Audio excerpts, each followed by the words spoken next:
in hopes that other people will get involved too.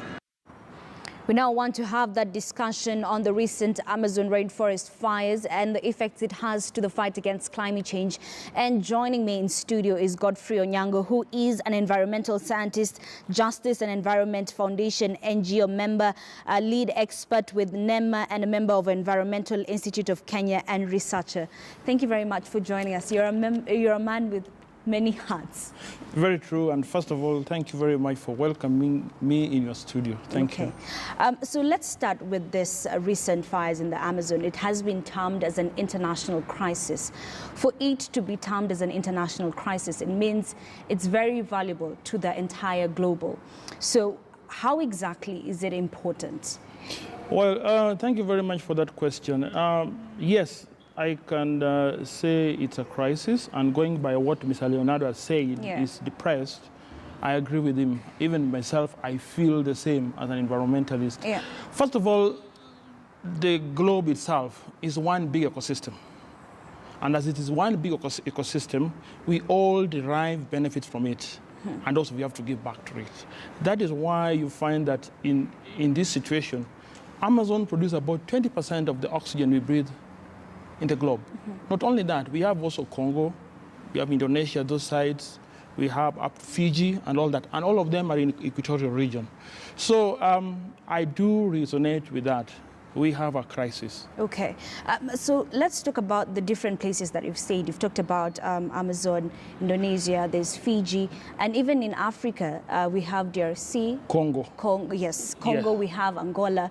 Angola, there isn't, yes, there's some pockets of forest, but I can't compare to those which I've talked about, yes. And most of these fires that we are seeing are human.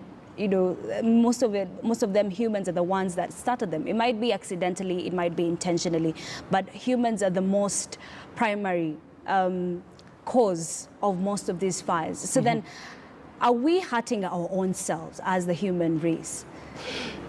We are hurting ourselves. That's very true. Because, you know, first of all, you have to accept one thing. The population of the world is growing. For example, in Kenya, if I just take Kenya, for example, if I don't talk about the rest of the globe, we are growing at the rate of 1 million per year.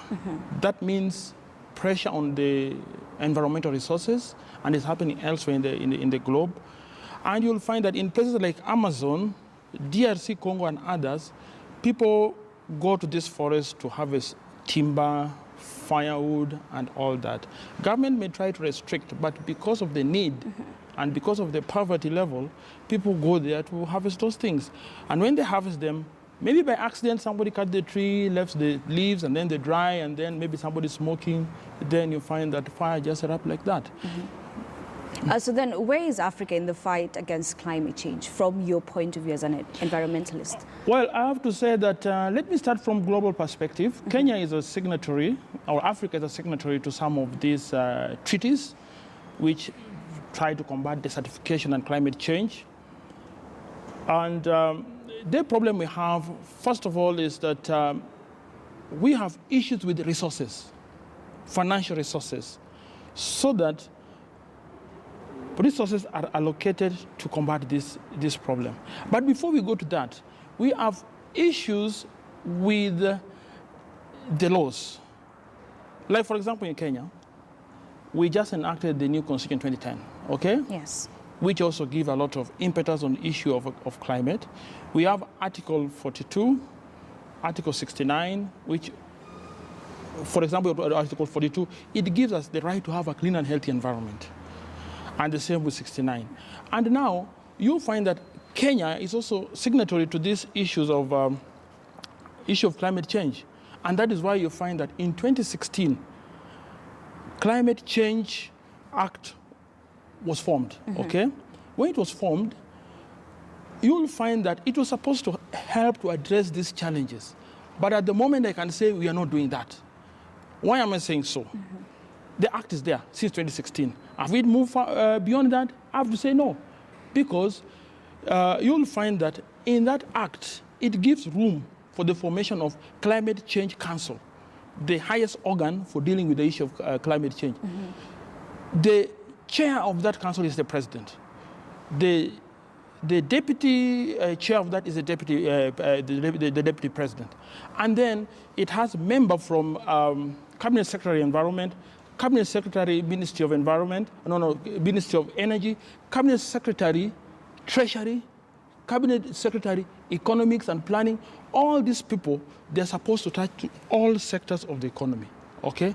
Such that you find that when this is come, it's supposed, one of the reasons why it's supposed to be there is to build resilience and to plan in such a way that what we do, we are not harming the environment. And then we look at it in such a way that we are not impacting the future generation and ourselves. Okay. Yes. So what exactly is hindering the policy changes, not even from a level, a higher level, a governmental level, but even just for a common Mwananchi level from us?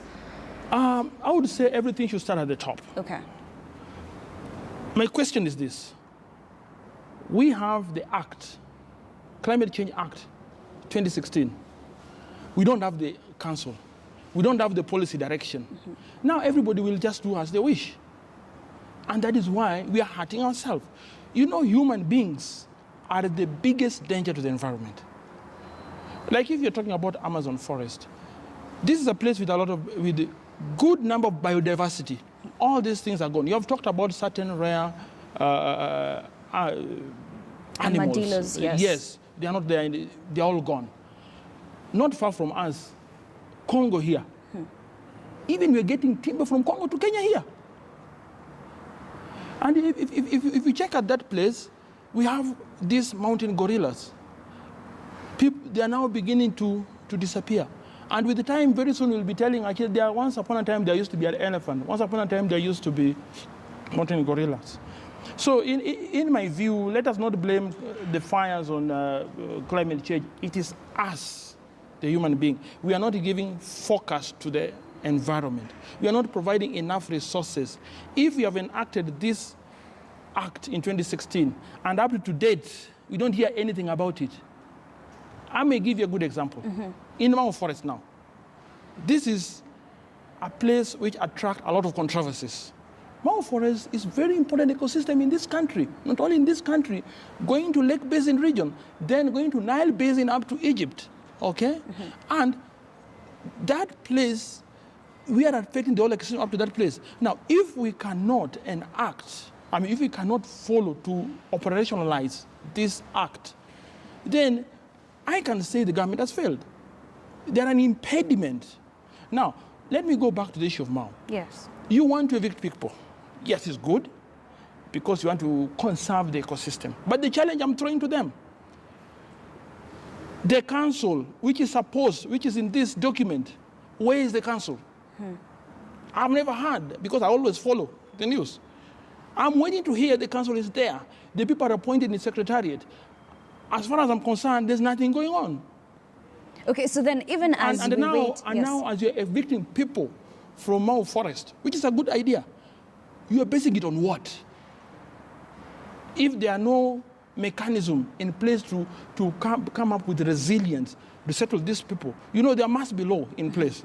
And that is this. Because when you want to restore Mau Forest, it must be backed by law. Okay? Yes. Yes. So even as we wait for the implementation of that act, yes, you and I can do something about climate change.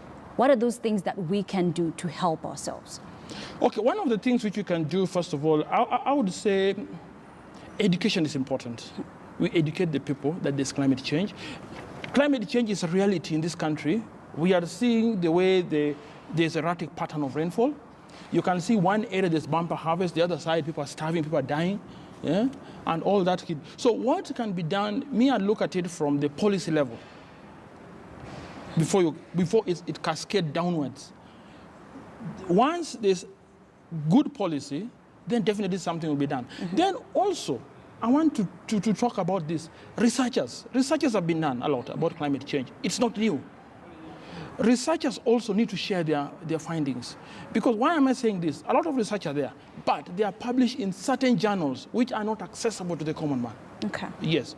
Even they're not accessible to any person who may want to use it. And in a language which somebody can use it in a better way. Because now if you put it in a journal, you go and Google the journal, you find that it needs password. And also they want to make money out of it. Okay. So you find that there's a problem here, there are researchers here, there are policymakers here. Okay? So the researchers are here. I'm also challenging the researchers. They need to come out of the cocoon and bring out their findings outside there. Let the people understand what is affecting them, okay? Because somebody who is fighting to be in Mau Forest may not understand that it's affecting somebody downstream. Okay? You are here, you can tell us, you can tell our viewers, how is climate change affecting them? Climate change, first of all, if you look at it from a global, okay, how it's affecting them is this way. First of all, there'll be issue of food security. If the climate changes, you cannot know the season when you're going to plant your crop. There'll be change in weather. The temperatures will increase. For example, when you're cutting those trees on one hand, and you know these trees are supposed to be the carbon sink, which are supposed to remove the carbon dioxide and give you oxygen. In other words, they are like the lungs, which give us the oxygen to breathe. Now, you as a person, you'll find that you'll not get clean air. And that's why you get the sickness, okay? So, one of the media houses about 2 weeks ago, they gave some expose about how we're polluting our rivers from Kiambu up to Sabaki in the coast, okay? That was a very good research. And it exposed the rot and what is going on and the weaknesses in our institutions, which need to be corrected, okay? And for example now, NEMA yesterday made an arrest, okay? It's still ongoing, actually. Which is ongoing. Yes. But the question, arrest is not enough. They have the MCA Act 2014, which has been revised, okay? Which even classify the environmental crimes, pollution, all that. What they should be telling us, not only seeing in the newspaper, that we have arrested this number of people, we are going to arraign them in court. That is not enough. They should, whatever the arrest they're doing should be backed with evidence. You have taken the pictures, you have done the water analysis, you have done the soil analysis, you have talked to the communities there, because we know environmental impact assessments were done there, and all these things can be taken to court. When it's taken to court, you build a watertight case. And when you build a watertight case, this will be enough for the conviction. But when you create loopholes, you just go arrest, which I don't know if they have evidence. If you have evidence and you take it to court, the people will be convicted. Okay. And that will be serving as a good lesson. Okay, so now that we know how climate change affects us, let's go back to the initial question, which is, what can you and I do? As I go home, as I live my day-to-day life, what can I do to prevent this? What we can do at individual level, first of all, I would encourage Kenyans to plant trees. Live responsibly. Know that there's tomorrow, okay? Okay, this issue of you as a person wanting to fragment the land, because one of the things is that we are turning all agricultural land or all forests into brick and mortar, okay? And this is going to affect us in the future. So that should be there. And then the scientists, and us, particularly all the people, we should join hands, because as one person you cannot do it. But they should come together, policymakers, researchers, the people. In other words, we are all stakeholders. That way, you'll find that we shall combat the climate change in the country. All right, that's a very good place to end this. Thank you very much, Godfrey Onyango.